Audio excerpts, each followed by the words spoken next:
Vamos então ver o conjunto de exercícios da página 82 e 83, exercícios, problemas e desafios complementares. Este conjunto de exercícios tem 3 exercícios, o 2 e o 3 têm mais do que uma linha. Vamos então passar à resolução do primeiro.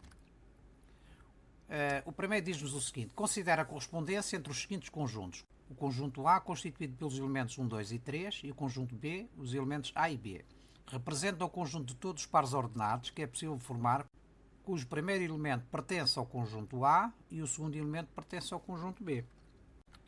Vamos traçar o diagrama de setas entre da relação entre os dois conjuntos. No conjunto A temos os elementos 1, 2 e 3, no conjunto B os elementos A e B.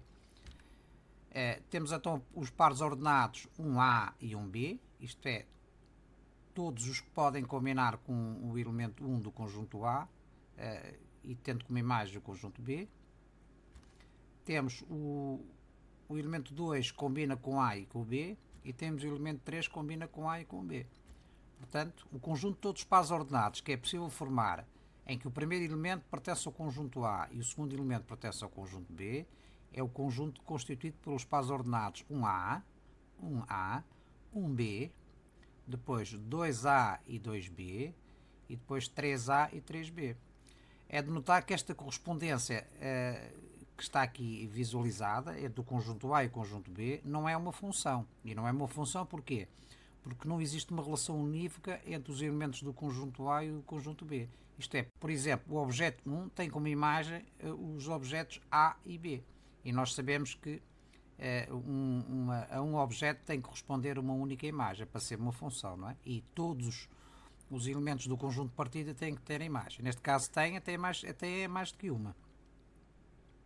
Vamos passar ao segundo. Observe o referencial cartesiano da figura seguinte. Temos aqui vários pontos marcados e temos aqui 4 questões. Vamos então começar pela primeira. A primeira diz-nos o seguinte: escreve as coordenadas dos pontos A, ponto B, ponto H e ponto I. Para isso, o que é que nós fazemos? Para cada um dos pontos, fazemos passar uma paralela ao eixo dos y, em primeiro lugar, de modo a definir a abscissa, e depois uma paralela relativamente ao eixo do x para definir a ordenada. Portanto, o ponto A tem de coordenadas 2, 5, isto é, a sua abscissa é 2 e a sua ordenada é 5. O ponto B tem de abscissa menos 2 e de ordenada 2. O ponto H tem de abscissa 0, porque é um ponto que pertence ao eixo dos y, e tem de ordenada menos 3, portanto 0 menos 3.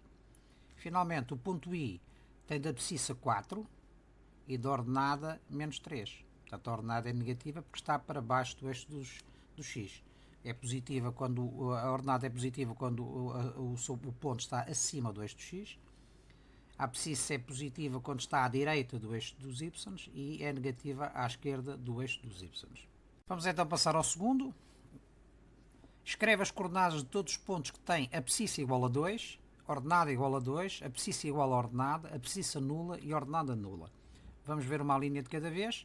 Portanto, dos pontos, aqueles que têm abscissa igual a 2. Se tem abscissa igual a 2, significa que são pontos que pertencem a esta reta, que é paralela ao eixo dos y e interseta o eixo do x no ponto 2. Portanto, quais são os pontos que pertencem a esta reta? O ponto A, o ponto D e o ponto F. Portanto, estes pontos têm de abscissa 2. Neste caso, temos o ponto A de abscissa 2 e ordenada 5, o ponto D de abscissa 2 e ordenada 2 e finalmente o ponto F de abscissa 2 e ordenada 0. O ponto F tem a ordenada 0 porque é um ponto que pertence ao eixo do x. Vamos ver a linha B. Escreve as coordenadas de todos os pontos que têm a ordenada igual a 2. Portanto, os pontos de ordenada igual a 2 significa então que são pontos que estão numa reta paralela ao eixo do x e que interseta o eixo dos y no ponto 2. Que pontos são esses? Ponto B, ponto C, ponto D e ponto E. Todos estes pontos têm de ordenada 2. As abscissas destes pontos são as seguintes. O ponto B tem de abscissa menos 2, o ponto C tem de abscissa 0, o ponto D tem da abscissa 2 e o ponto E tem da abscissa 4. Portanto, estes são os pontos, os 4 pontos, cujas ordenadas são 2. Vamos então à linha C. Escreve as coordenadas de todos os pontos que têm abscissa igual à ordenada. Pois bem, nós sabemos que existem dois quadrantes, concretamente o primeiro e o terceiro quadrante, onde os sinais das coordenadas são iguais. Isto é, o primeiro quadrante, ambas as coordenadas são positivas, e no terceiro quadrante, ambas as coordenadas são negativas. Não é? Portanto, agora temos que ver onde é que nós encontramos os pontos cuja abscissa seja igual à ordenada.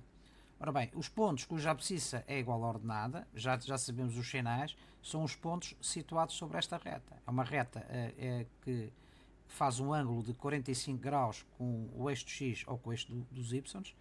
Esta reta vermelha tracejada são a reta dos pontos cujas coordenadas são exatamente iguais. Portanto, no nosso caso, com os pontos que nós temos apenas dois pontos com coordenadas iguais. No primeiro quadrante temos o ponto D, de coordenadas 2, 2, portanto cá está, ambas positivas e valor absoluto igual a 2.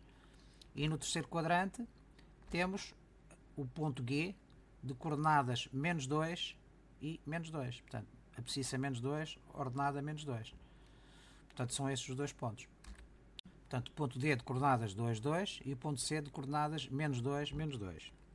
Vamos então ver a linha D, abscissa nula, isto é, escreve as coordenadas de todos os pontos que têm abscissa nula. Nós sabemos que os pontos de abscissa nula estão localizados sob o eixo dos y, não é assim? Portanto, não tem deslocamento relativamente ao eixo do x. Quais são os pontos que nós temos situados no eixo dos y? O ponto C e o ponto H. O ponto C de ordenada 2 e o ponto H de ordenada menos 3. Cá está. O ponto C e H são pontos que pertencem ao eixo dos y, têm abscissas nulas e a respectiva ordenada que, no fundo, define a distância do ponto relativamente à origem dos eixos. Neste caso, 2 unidades, no sentido positivo, no semi-eixo positivo, e no ponto H, a 3 unidades no semi-eixo negativo. Finalmente, a linha E escreve as coordenadas de todos os pontos que têm ordenada nula. Ora bem, os pontos de ordenada nula são pontos situados no eixo do x. Não é assim? Neste caso temos dois pontos, o ponto J e o ponto F. O ponto J de abscissa menos 5, isto é, a distância do ponto J à origem no semi-eixo negativo é de 5 unidades, portanto, por isso é que é menos 5. E o ponto F, a distância do ponto F à origem é de 2 unidades, localizado no semi-eixo positivo, por isso é que ele é positivo. A linha 3, quais são as coordenadas da origem do referencial? Portanto, a origem do referencial cartesiano é o ponto de interseção dos dois eixos. Portanto, a origem do referencial cartesiano tem de coordenadas 0, 0 e é o ponto de interseção dos dois eixos, ou seja, o ponto de interseção do eixo horizontal, que é o eixo do x, com o eixo vertical, que é o eixo dos y. A linha 4, quais são os pontos que pertencem aos quadrantes ímpares? Os quadrantes ímpares é o quadrante 1 e 3, os pares é o 2 e o 4. Nos quadrantes ímpares temos os pontos A, D e E. Não esquecer que os pontos que estão sob os eixos de coordenados não pertencem a qualquer um dos quadrantes. Portanto, este C, este F, este H e este J não pertencem a nenhum dos quadrantes. Portanto, o primeiro quadrante tem apenas estes três pontos, o ponto A, D e E, e o terceiro quadrante tem apenas o ponto G. Se repararmos, nos quadrantes ímpares as coordenadas têm o mesmo sinal, isto é, no primeiro quadrante são ambas positivas e no terceiro quadrante são ambas negativas. À linha B, os pontos que pertencem aos quadrantes pares, os quadrantes 2 e 4, o ponto J também não pertence ao quadrante 2 porque pertence ao eixo do x e o H de idem porque pertence ao eixo dos y. E neste caso, nos quadrantes pares, as coordenadas têm sinais contrários. Neste caso, no segundo quadrante, a abscissa é negativa e a ordenada é positiva. No quarto quadrante, a abscissa é positiva e a ordenada é negativa.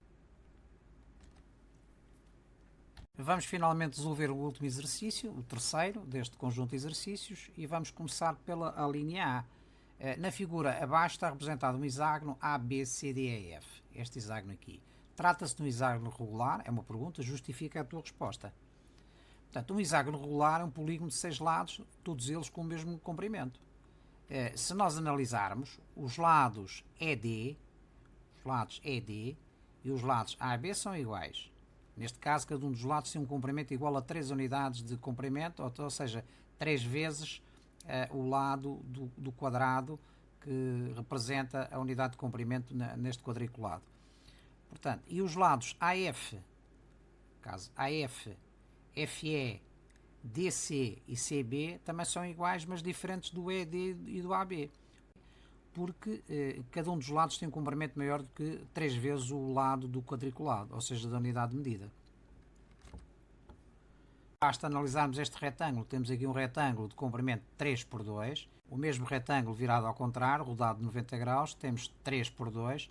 Nós verificamos que este lado tem de comprimento 3 unidades de comprimento, enquanto os outros lados, isto é, o lado EF, FA, BC e CD, tem de comprimento a diagonal do retângulo. Ora, nós sabemos que esta diagonal é diferente deste lado. Portanto, aqui vemos visualmente que este comprimento é diferente deste comprimento. Portanto, significa que isto não é um hexágono regular, é, portanto, um hexágono irregular. Vamos ver a pergunta seguinte. Desenhe no teu caderno o hexágono ABCDEF e, em seguida, desenhe um referencial de modo que os 6 vértices do hexágono tenham ordenadas não negativas, mas que 2 deles tenham abscissa nula e um tenha ordenada nula. Portanto, o que se pretende aqui é o seguinte. Imaginemos que temos o hexágono desenhado num quadriculado e o que nos é solicitado é que a gente possa desenhar um referencial cartesiano de tal modo que os vértices do hexágono satisfaçam estas condições. Isto é, a primeira condição é que tenham ordenadas não negativas. Portanto, para que o hexágono tenha ordenadas não negativas, isto é, que sejam nulas ou positivas, significa que o hexágono tem que estar posicionado nesta área alaranjada, em que os vértices podem ter ordenada nula ou positiva. A segunda condição é que 2 dos seus vértices tenham abscissa nula. Portanto, se deslocarmos, e vamos ver isso já à frente dinamicamente no GeoGebra, se deslocarmos este hexágono no plano, temos duas hipóteses. Ou estes 2 vértices têm abscissa nula, ou, passando o hexágono para o lado direito, estes 2 vértices do lado esquerdo têm abscissa nula. Contudo, a terceira condição nós não conseguimos satisfazê-la com o hexágono nesta posição. Porquê? Porque nos é solicitado que tenha uma ordenada nula, apenas uma ordenada. Ora, se nós tivermos o hexágono posicionado desta maneira, nós vamos ter 2 vértices com ordenada nula, que é este vértice aqui e aqui, ou este vértice aqui e aqui. Portanto, esta posição do hexágono não nos interessa. Não satisfaz, não serve para satisfazer as nossas condições. Portanto, a única hipótese é que temos que rodar o hexágono de 90 graus de modo a passar desta posição castanha para a posição roxa. E então o hexágono passa a estar nesta posição. E temos várias soluções. Todos os vértices têm ordenadas positivas, por exemplo, neste caso. O C e o F têm abscissa nula, que é estes 2 pontos, e o F tem ordenada nula. Portanto, satisfaz as 3 condições solicitadas pelo enunciado. E temos outra hipótese. Deslocando o hexágono na horizontal, temos esta hipótese de solução. Temos este vértice com abscissa nula, com ordenada nula, aliás, e temos aqui estes 2 vértices com abscissa nula. E todos os seus vértices têm ordenada nula ou positiva. Existe ainda mais uma solução, que é passar o hexágono para o lado direito, mantendo estes 2 pontos, os 2 vértices do lado oposto do hexágono no eixo dos y. E, portanto, de modo a satisfazer as 3 condições, isto é, todos os vértices têm ordenadas maiores ou iguais a 0, temos aqui uma igual a 0, todas as outras são positivas. O D e o E têm abscissa nula, portanto, estes 2 pontos têm abscissa nula, pertencem ao eixo dos y, e F tem ordenada nula. E existe apenas um ponto com ordenada nula. Portanto, estas são as 3 soluções possíveis. Vamos ver dinamicamente no GeoGebra.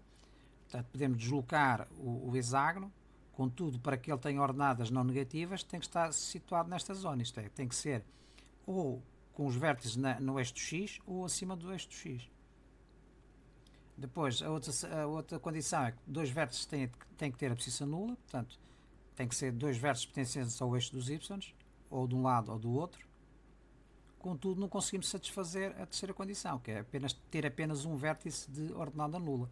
Neste caso, vamos ter dois no eixo do X, quer num caso, quer no outro. Então, temos que rodar o hexágono 90 graus, de modo a que na parte de baixo tenha apenas um vértice no eixo dos y. Portanto, esta situação do hexágono roxo é o que resulta do primeiro rodando 90 graus. E então já temos as três condições verificadas. Ordenadas maiores ou iguais a zero, dois pontos de abscissa nula e um ponto de ordenada nula. Vamos à linha 2. Desenha no teu caderno um hexágono exatamente igual ao anterior. Repete o desenho do hexágono e desenha de novo um referencial cartesiano, de modo que um vértice tenha ordenada e abscissa nulas e todos os restantes vértices tenham abscissa negativa. Portanto, se nós pretendemos que um vértice tenha a ordenada e a abscissa nula, significa que há um dos vértices do hexágono vai coincidir com a origem dos eixos. Todos os restantes vértices têm que ter abscissa negativa. Portanto, esta é a única solução possível, não é? Poderemos arranjar outras soluções em que existem outros vértices com abscissa e ordenada nula, que é o caso deste aqui, mas vamos verificar que nenhum deles satisfaz a segunda condição, isto é, que todos os restantes vértices tenham abscissa negativa. Portanto, esta é a única solução. Portanto, nós temos o vértice C, que tem abscissa e ordenada nulas, e os restantes vértices, o A, o B, o C, o D e o E, têm abscissas negativas. Como nós podemos ver aqui, as restantes hipóteses, onde nós podemos colocar o vértice na origem, não satisfazem a segunda condição. Por exemplo, aqui nesta primeira, temos um vértice com abscissa e ordenada nulas, portanto, correto, primeira condição, mas os restantes vértices têm abscissas positivas, e nós queremos que os restantes vértices tenham abscissas negativas, portanto, está para o lado oposto. Do mesmo modo, nesta solução aqui, temos um vértice com abscissa e ordenada nulas, que é este vértice. Temos um vértice com abscissa nula e ordenada negativa, que é este aqui em baixo. Temos um vértice com abscissa negativa, que é este aqui, lado esquerdo, e os restantes três vértices têm abscissa positiva, que são estes três. Portanto, não satisfaz também. Finalmente, esta terceira hipótese, temos um vértice com abscissa e ordenada nulas, que é este aqui. Temos um vértice com abscissa nula e ordenada positiva, que é este aqui em cima. Temos um vértice com abscissa positiva, que é este do lado direito, e os restantes três vértices têm abscissas negativas. Portanto, nenhuma destas soluções é a solução da nossa questão, apenas esta primeira é a única que satisfaz estas condições.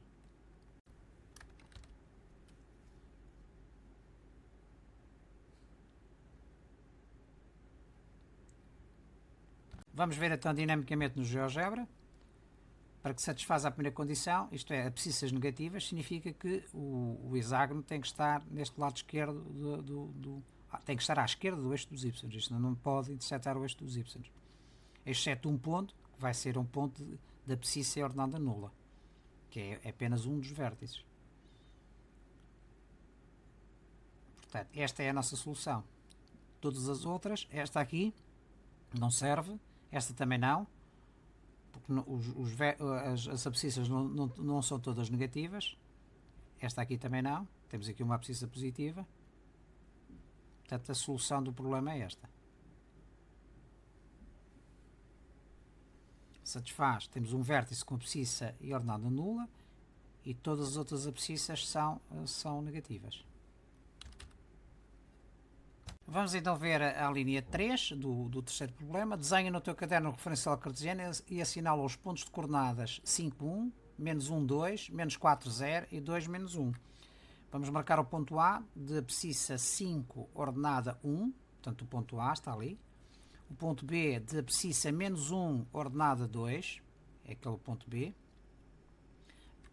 Ponto C de abscissa menos 4, ordenada 0, é um ponto pertencente ao eixo do X. E finalmente o ponto D da abscissa 2 ordenada menos 1. Portanto, ponto D. O que nos solicita o problema é a classificação do polígono ABCD. Portanto, este polígono é um paralelogramo. Vamos ver a linha A do problema 3.4. Considera os pontos A, B e C assinalados no referencial. Escreve as coordenadas dos pontos A, B e C. Portanto, a abscissa do ponto A é menos 3, a ordenada é menos 3. O ponto B tem da abscissa 3 e a ordenada 3. E o ponto C tem da abscissa 1, ordenada menos 1. A linha B. Sabendo que AB, o segmento reto AB, é a diagonal de um quadrado, escreve as coordenadas dos outros vértices do quadrado. Portanto, vamos traçar aqui um quadrado, imaginamos os nossos dois vértices, o A e o B, e sabemos que o segmento reto definido entre A e B é a diagonal deste quadrado. Para determinar este ponto, basta traçar uma paralela ao eixo X e uma paralela ao eixo dos Y passando por A. E a interseção das duas paralelas vai nos dar o ponto D. Do mesmo modo, para outro vértice, por exemplo, o vértice E, é a interseção das duas paralelas ao eixo do X passando por A e paralela ao eixo dos Y passando por B. Vamos traçar no nosso referencial. Portanto, o ponto D tem da abscissa menos 3 ordenada a 3. Portanto, cá está paralelo ao eixo dos Y e paralelo ao eixo do X. Define o ponto D. E o ponto E é paralela ao eixo dos Y passando por 3 e é paralela ao eixo dos X passando por menos 3.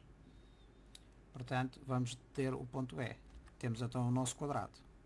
As coordenadas são então t igual a menos 3, 3 e o ponto E de coordenadas 3, menos 3. Note-se que o ponto D é o ponto imagem do objeto E pela reflexão axial AB e inversamente o ponto E é o ponto imagem do ponto D pela reflexão axial AB. A linha C do ponto 3.4, sabendo que A, B e C são vértices de um losango, escreve as coordenadas do outro vértice do losango. Portanto, imaginamos os nossos três pontos, já conhecemos, o ponto A, o ponto B e o ponto C. Temos a diagonal maior e a diagonal menor. Certo? O ponto E é o ponto imagem deste ponto objeto pela reflexão axial AB. Não é? Portanto, se nós traçamos então o segmento reto AB, vai no fundo ser o nosso eixo de simetria. O objeto, temos o objeto C, traçando a perpendicular ao eixo de simetria passando pelo ponto C, vai interceptar naquele ponto que é o ponto origem. Traçando uma circunferência de centro O passando pelo ponto C, portanto de raio OC, essa circunferência vai interceptar esta perpendicular naquele ponto, que é o nosso ponto E de coordenadas menos 1, 1. Temos então o losango definido.